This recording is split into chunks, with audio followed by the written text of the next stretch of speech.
So, my name is Dr. Celia Zanayed. I'm a licensed clinical psychologist. I specialize in intergenerational trauma and historical trauma that I treat in my private practice, Olive Tree Mental Wellness. And here with me today is Dr. Cassandra Kandah, a licensed clinical psychologist as well, and the owner and founder of Healthy Life. And she specializes in health psychology and trauma. She's here with us today to talk about what is compassion fatigue, vicarious trauma, things like that, and then teaching us how can we identify what those signs are and if we have those. So thank you for being here. It's exciting to talk about this with you. So why don't you tell us a little bit about compassion fatigue in general? Well, in order to understand compassion, I think it's very important to understand um, who we think about when we think about compassion. And when we think about compassion, we think about compassionate individuals.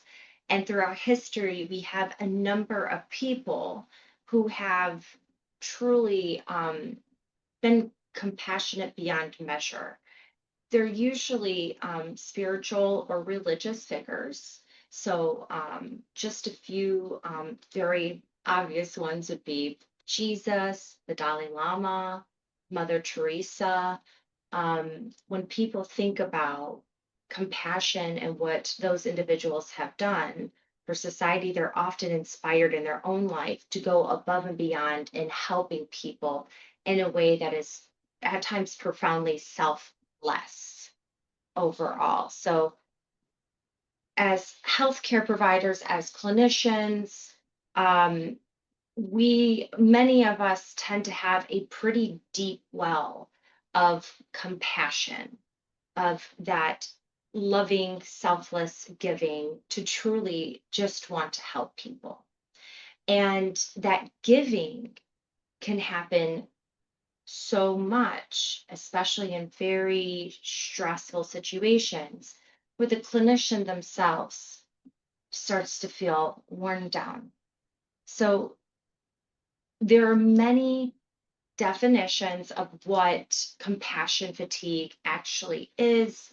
Um, just reading off here, it could be a formal caregiver's reduced capacity or interest in being empathetic, or bearing the suffering of clients and its natural consequences or behaviors or emotions resulting from knowing about a traumatizing event or experience or suffered by a person. So um, it's like a deep cost for caring for others in emotional pain. It's very similar to vicarious or secondary traumatic stress, where, uh, especially in war torn zones, emotionally, understandably, the clinician's going to be bearing a lot of burdens. They might actually be witnessing either firsthand or secondhand trauma. So these things very much so tie together. Um, and sometimes this is why it's difficult to study the topic of compassion fatigue because of so many different definitions, but it's very much so related to that secondary trauma. It's very much so related to burnout, or which is, feeling worn out from your work environment, right? But you're just your well is empty as a carer, if you're a caregiver or clinician. So I know that's a little bit of a long answer, but I hope that's helpful. Yeah. Great.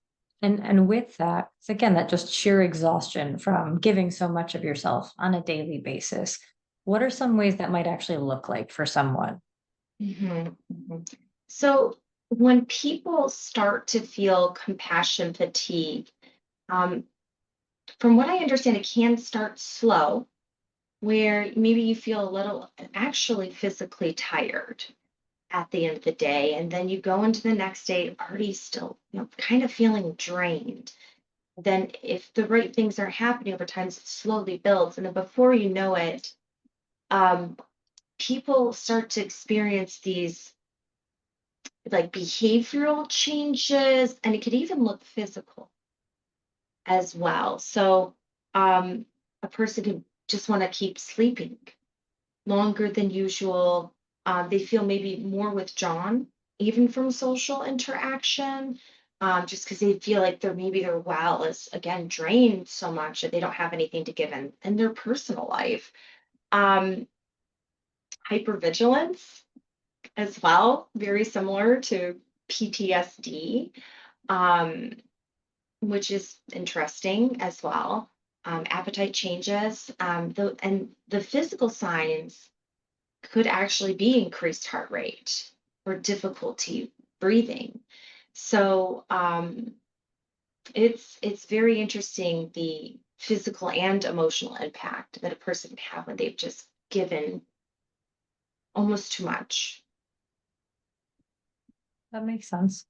Mhm. So I'm curious, not that this is really a simple answer, but how might people be able to tell the difference between if they're having physical symptoms of compassion fatigue versus actually getting physically ill with like a virus or having a chronic illness or something to that effect? Well, you know, if possible, depending on the circumstance the person is in, if they can see their own doctor, definitely go and do that. Yeah, and get a workup and see if there's anything going on. But generally, if someone's sick with a little bit of cold, or if they have versus having a fever, usually if someone's like has a fever, something is really going off, right? So it's something also that just doesn't seem to go away either. It can stick around for a while. Um, so I would say that would likely be another example of compassion fatigue. Is It's not something that's just there one day and gone the next. It's pretty profound. Yeah, and I imagine if you're, again, you're exhausted, you're physically seeing so many things in other people's lives, you're giving so much of yourself again to try to help out and put yourself in these situations that are really difficult, really stressful, really potentially traumatizing. It is exhausting on the body. And I imagine there's a little bit of that balance either way of it kind of slowly wearing down on your immune system. But also, like you said, if it's like lasting longer than it really should, it's maybe a sign to check in, ideally with a doctor, or note that this might also be more of like a psychological stressor at that point. Absolutely, absolutely, absolutely. So, last major question, of course, you can add whenever. I did want to check in about how can compassion fatigue kind of show up in our daily lives and our interactions with others? Mm. I often think about the relationships that we hold closest to us, and in particular that withdrawn piece.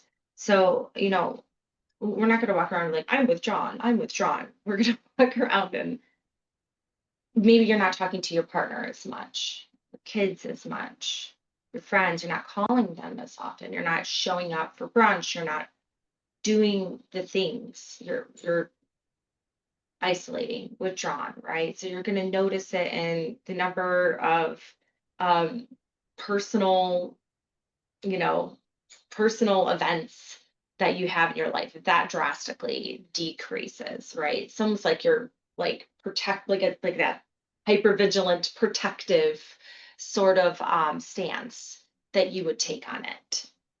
It's kind of turtling inwards, like going into your shell, doing your own thing, maybe either not responding to people as quickly or maybe just being kind of short and quick with your answers if you even do answer, what's going on in those interactions. Mhm. Any other major moments? I know we're going to be doing a few of these, but any other major things to just know about compassion fatigue? It's actually measurable. There are different questionnaires that you can use online to assess for it, which is great because oftentimes us in healthcare are very data driven and we're always asking our patients to take the test and get the blood drawn and do the self-report questionnaire. We have one too, which is great. And it can also it also can be used for caregivers, but it's actually called the professional quality of life scale. um, and it's easy to find online, and you could just go through and answer the questions to get a sense of if it's something you're experiencing. And I think that's great because again, you can check in with yourself first of all, but then you can also go back a little bit later if you're trying different self-care and see, is this working? Is my quality of Absolutely. life getting better over time? Or is there maybe more I need to do to take a step back? And I think Absolutely. we're gonna be linking the link for that and with this video so that people can check it out if they'd like to. Correct. Perfect. Awesome. Well then, thank you so much. I know this is gonna be our first of 4 videos on compassion fatigue that we're gonna talk about. So any other questions, happily put it in the chat. We're happy to answer any questions as we go. Great. Thanks. Thank